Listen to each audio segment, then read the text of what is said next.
Hi dears, good morning. എല്ലാ കൂട്ടുകാർക്കും നമസ്കാരം. പത്തനംമാറ്റിൻ്റെ ഇന്നത്തെ വിശേഷത്തിലേക്ക് എല്ലാവർക്കും സ്വാഗതം. അങ്ങനെതാ നമ്മുടെ ദേവയാനിയുടെ അവശതകളെക്കുറിച്ചും ദേവയാനിക്ക് പാലിൽ വിഷം ചേർത്ത് കൊടുത്തത് നയനയാണെന്നും ഒക്കെ സ്ഥാപിച്ചെടുക്കുക നമ്മുടെ അനാമിക. മുത്തശ്ശൻ്റെയും മുത്തശ്ശിയുടെയും അടുത്ത് അവൾ നല്ല പിള്ള ചമഞ്ഞ് കളിക്കുന്ന സമയത്ത് മുത്തശ്ശനാണെങ്കിലോ അനാമികയോട് പറഞ്ഞു, അതെ അനാമികെ, സത്യങ്ങളൊന്നും കണ്ണി കാണാതെ ഇങ്ങനെയൊന്നും പറയേണ്ട ആവശ്യമൊന്നും ഇല്ല.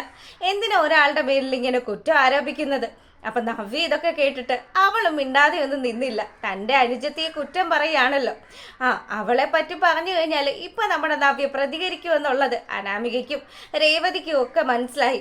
എടി, ഈ പായസത്തിൽ എന്തൊക്കെയോ ചേർത്തു എന്നും പറഞ്ഞ് അതിൻ്റെ വൈരാഗ്യം തീർത്തതാണോ എന്ന് പോലും എനിക്ക് സംശയമുണ്ട്. എന്തായാലും മുത്തശ്ശ, നയനി എന്ന് പറയുന്ന എൻ്റെ അനുജത്തി ഒരിക്കലും ഇതുപോലെയുള്ളൊരു ക്രൂരത ചെയ്യില്ല എന്നുള്ള കാര്യം നവ്യ മുത്തശ്ശനോട് പറയുക. പറഞ്ഞത് ശരി തന്നെയാണ്. എന്തായാലും നിങ്ങൾ അനന്തപുരിയിലെ മരുമക്കൾ ആരും തമ്മിൽ തല്ലണ്ട, എല്ലാവരും അവരവരുടെ ജോലി ചെയ്യുമെന്നും പറഞ്ഞ് മുത്തശ്ശൻ കല്ലുതുള്ളി പോവാണ്. അങ്ങനെ ഇവിടെ ഈ കാര്യങ്ങളൊക്കെ നടക്കുമ്പോൾ നമ്മളെ കാണിക്കുന്നത് നമ്മുടെ അനാമിക ഈ സംസാരങ്ങളും ഒക്കെ ഇവിടെ നടത്തിയിട്ട് നേരെ റൂമിലേക്ക് ചെല്ലുക. അനിയുടെ അടുത്ത് ചെന്നു. എടാ അനി, നിന്റെ വല്യമ്മയ്ക്ക് വയ്യാണ്ട് ആയി കിടക്കുന്നുണ്ടല്ലോ, അതിനൊക്കെ കാരണക്കാരി നിന്റെ ഏട്ടത്തി ആ നയനയാണ്. നീ എന്തൊക്കെയാ അനാമിക ഈ പറയുന്നത്? എൻ്റെ ഏട്ടത്തി ഒരിക്കലും അത്തരത്തിലുള്ള ഒരു തെറ്റും ചെയ്ത ഒരുത്തിയല്ല. എനിക്കറിയാം എൻ്റെ ഏട്ടത്തിയെ. അവരെ ഞാൻ ഏട്ടത്തി എന്ന് വിളിക്കുന്നുണ്ടെങ്കിൽ പൂർണ്ണമായിട്ടും അവർക്ക് അതിനുള്ള അവകാശവും അധികാരവും ഒക്കെ ഉള്ളത് കൊണ്ട് തന്നെയാണ് അവരതിന് അർഹതപ്പെട്ടവരാണെന്നേ. എൻ്റെ ആദർശേട്ടനെ പോലെ തങ്കപ്പെട്ട സ്വഭാവം എൻ്റെ ഏട്ടത്തിക്കുള്ളത്. എന്തായാലും നീ പറയുന്നത് പോലെ നീയും നിന്റെ അമ്മയും ഒക്കെ ഈ കുടുംബത്ത് വന്ന് ചേർന്നതിന് ശേഷമാടി ഇവിടെ ഇത്തരത്തിലുള്ള പ്രശ്നങ്ങളൊക്കെ ഉണ്ടാവുന്നത്. അപ്പം അതിനു മുന്നേ ഇവിടെ ഇങ്ങനെ ഒരു സംഭവം നടന്നിട്ടില്ല. സംഭവങ്ങൾ നടന്നിരുന്നു. എൻ്റെ അഭിയേട്ടനും ജലജാപ്പച്ചിയും കൂടി ചില കുത്തിത്തിരിപ്പുകളൊക്കെ ഉണ്ടാക്കിയിരുന്നു. പക്ഷെ അതൊന്നും ഇത്തരത്തിലുള്ള ഒരു തീക്കളിയിലേക്ക് മാറിയിട്ടില്ല. ഇപ്പം തന്നെ വല്യമ്മയുടെ ശരീരത്തിൽ ചെന്നിരിക്കുന്നത് കൊടും വിഷമാണെന്ന് അറിഞ്ഞിരിക്കുന്നത്. അങ്ങനെയാണെങ്കിൽ ഇത് ചെയ്തവനെ എന്തായാലും പൂട്ടിയിരിക്കും.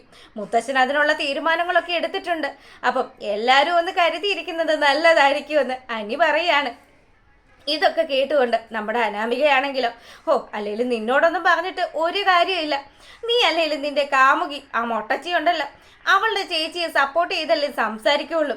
ഹെടി, അവൾ നിന്നെക്കാട്ടിലും എത്രയോ ബെറ്റർ ആയിരുന്നു എന്നുള്ളത് ഇപ്പം എനിക്ക് ശരിക്കും മനസ്സിലാവുന്നുണ്ട്. എന്തായാലും എൻ്റെ പൊന്നു മോളെ, നിന്നോട് തർക്കിക്കാനോ നിന്നോട് സംസാരിക്കാനോ എനിക്ക് തീരെയും താല്പര്യമില്ല. നീ നിന്റെ പാട് നോക്കെന്നും പറഞ്ഞ് ദേഷ്യപ്പെട്ടു പോവാ നമ്മുടെ അനി. അങ്ങനെ ഇവരുടെ ഈ കാര്യങ്ങളൊക്കെ ഇവിടെ നടക്കുമ്പോൾ കഴിയുമ്പോൾ നമ്മുടെ മുത്തശ്ശനും മുത്തശ്ശിയും കൂടി ഇരുന്ന് ദേവയാനിക്ക് പറ്റിയ വൻ ദുരന്തത്തെക്കുറിച്ച് ചർച്ച ചെയ്തുകൊണ്ടിരിക്കുകയാണ്. അപ്പം എന്ത് ചെയ്യാനാണോ, നമ്മുടെ ഈ അനന്തപുരി തറവാട്ടിൽ ഇപ്പം മൊത്തത്തിൽ പ്രശ്നങ്ങളാണ്. ചില ആൾക്കാർ ഇവിടെ കയറിക്കൂടാൻ പറ്റാത്ത ചില ആൾക്കാർ ഈ വീട്ടിൽ വന്നതുകൊണ്ട് മാത്രം ഇങ്ങനെയുള്ളൊരു പ്രശ്നമൊക്കെ ഉണ്ടായിരിക്കുന്നത്. എന്തായാലും നമുക്ക് ഇതിനൊക്കെ ഒരു പരിഹാരം കണ്ടെത്തണം. അങ്ങനെ ഇവിടെ ഇവർ സംസാരിച്ചു കൊണ്ട് നിൽക്കുമ്പം നമ്മുടെ അഭിയും അതുപോലെ തന്നെ നവ്യയും കൂടി സംസാരിക്കുക. എടി, നിന്റെ ചേച്ചി നിന്നെ കൊല്ലാൻ വേണ്ടി തന്നെ ചെയ്തതാ ആ പാലില്, അത് നീ കുടിക്കേണ്ടതായിരുന്നല്ലോ. സത്യം പറഞ്ഞാല് അവൾക്ക് നിന്നോട് നല്ല അസൂയയുണ്ട്. നിനക്കിപ്പോൾ കുഞ്ഞുണ്ടാകാൻ പോവുകയാണ്. എൻ്റെ പൊന്നഭി, നീ ഈ പറയുന്നതൊന്നും വിശ്വസിക്കാനായിട്ട് എനിക്ക് തീരെയും താല്പര്യമില്ല. പണ്ടത്തെ നവ്യായിരുന്നു ഞാനെങ്കിൽ എൻ്റെ അനുജത്തിയാണ് ഇത് ചെയ്തതെന്ന് ഞാൻ വിശ്വസിച്ചേനെ. പക്ഷെ ഇപ്പം ഈ നവ്യ മാറിപ്പോയി മോനെ. നീ എന്നോട് കാണിക്കുന്ന സ്നേഹം പോലും സത്യമാണോ എന്ന് എനിക്കിപ്പോൾ സംശയമാണ്. എന്തായാലും എൻ്റെ നയന അത്തരത്തിലുള്ള ഒരു തെറ്റും ചെയ്യില്ല. എനിക്ക് പൂർണ്ണമായും അവളെ വിശ്വാസമാണ്.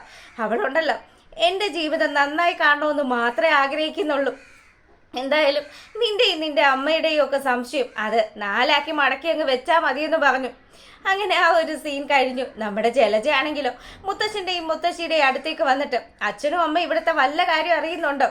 നിങ്ങളിതേ എൻ്റെ മോനോട് ഞാൻ എത്ര പറഞ്ഞിട്ടും ഒരു രക്ഷയില്ല. ശബരിമലയ്ക്ക് പോവാൻ മാലയിട്ടിട്ടാണ് അവൻ ഈ വൃത്തികേടൊക്കെ കാണിക്കുന്നത്. അവർ തങ്ങളിലുള്ള അടുപ്പമൊന്നും അത്ര ശരിയല്ല. കൊഞ്ചിക്കൊഴഞ്ഞ് ആ നവ്യ അഭിയുടെ അടുത്ത് നിൽക്കുന്നതൊന്നും ഞാൻ പറഞ്ഞിട്ട് അവൻ അനുസരിക്കുന്നേ ഇല്ല. അങ്ങനെ ഇവർ സംസാരിച്ചു കൊണ്ട് നിൽക്കുമ്പോഴാണ് നമ്മുടെ നവ്യയും അഭിയും കൂടി ഇങ്ങോട്ട് വരുന്നത്.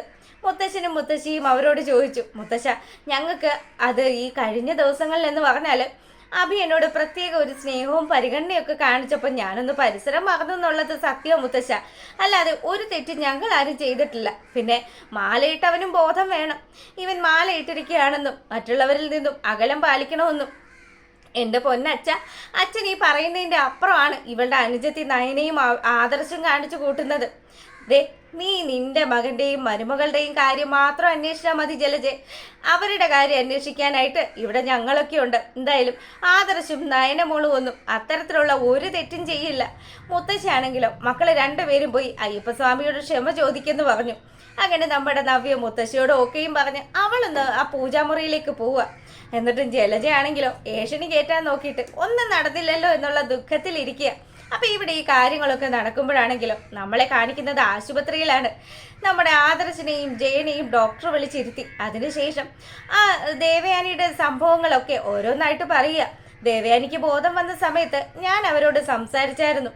എന്തായാലും അവർ വിഷം കഴിച്ചതൊന്നുമല്ല, അവർക്ക് പാലിൽ ആരോ തക്ക വിഷം കലക്കി കൊടുത്തതാണ്. എന്തായാലും ഈ കാര്യങ്ങൾ അനന്തപുരിയുടെ ഇമേജിനെ ബാധിക്കും എന്നുള്ളത് കൊണ്ട് തന്നെ ഞാൻ ഇതൊന്നും പുറത്ത് പറയുന്നില്ല. അപ്പം ഒരുപാട് നന്ദിയുണ്ട് ഡോക്ടറെ.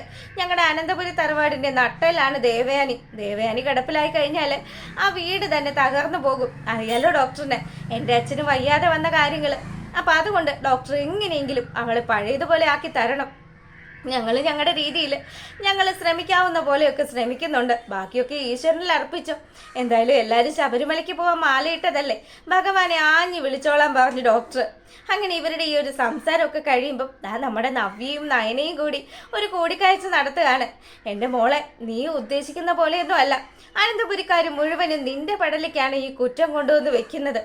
അഭിയും ജലജയും അനാമികയും രേവതി ആൻറ്റിയും ഒക്കെ അവരെല്ലാവരും കൂടി ചേർന്ന് നിന്നെ പ്രതിയാക്കാൻ ശ്രമിക്കുക. ആദർശനും ജയനച്ചനും ഒക്കെ എന്തെങ്കിലും സംശയം ഉണ്ടോടി? അവർക്കൊന്നും ഒരു സംശയമില്ല ചേച്ചി. ചേച്ചി വിശ്വസിക്കുന്നുണ്ടോ ഞാൻ അങ്ങനെയുള്ളൊരു ക്രൂരത ചെയ്യുമെന്ന്? ഒരിക്കലും ഇല്ല മോളെ, നീ അങ്ങനെയൊന്നും ചെയ്യുമെന്ന് ചേച്ചിക്ക് തോന്നുന്നേ ഇല്ല. എന്തായാലും ഞാനാണല്ലോ അവളന്മാർക്ക് ആ പായസത്തിൽ പണി കൊടുത്തത്. അതുകൊണ്ട് അവര് ആ ദേഷ്യം എന്നോട് തീർത്തതാകാനാ സാധ്യത. അത് പക്ഷേ ഏറ്റത് വല്യമ്മായിക്കായി പോയി. എന്തായാലും അനുഭവിക്കാനുള്ളത് അനുഭവിക്കാതിരിക്കാൻ പറ്റില്ലല്ലോ. പിന്നെ കുറേയൊക്കെ ആലോചിച്ച് കഴിഞ്ഞാൽ ഇത് ഈശ്വരൻ ഡയറക്റ്റ് കൊടുത്ത ഒരു പണിയാകാനാണ് സാധ്യത. മലയ്ക്ക് പോകാൻ മാല ഇടിയിപ്പിച്ചതും അതുപോലെ നിങ്ങളുടെ ഹണിമൂൺ തകർത്തതും ഒക്കെ ആ ദേവയാനി വല്യമ്മയുടെ പരിപാടിയായിരുന്നല്ലോ. അവർക്ക് ഈശ്വരനായിട്ട് കൊടുത്ത ശിക്ഷയാവാനാണ് സാധ്യത. ചേച്ചി എന്തായാലും ഇതിന് പിന്നിൽ പ്രവർത്തിച്ചവരെ കണ്ടെത്തണം ചേച്ചി. അതിനു വേണ്ടിയിട്ട് എന്ത് വേണേലും ചെയ്യാനും മോളെ നിന്റെ ഒപ്പം ഈ ചേച്ചി ഉണ്ടാകുമെന്നും പറഞ്ഞ് നവ്യയും നയനയും കൂടി ആ ഒരു തീരുമാനം എടുക്കുന്നത് കാണിച്ചുകൊണ്ടാണ് ഇന്നത്തെ നമ്മുടെ അനന്തപുരിയിലെ വിശേഷങ്ങൾ അവസാനിക്കുന്നത്. എന്തായാലും ഇനി കാത്തിരുന്ന് കാണാം.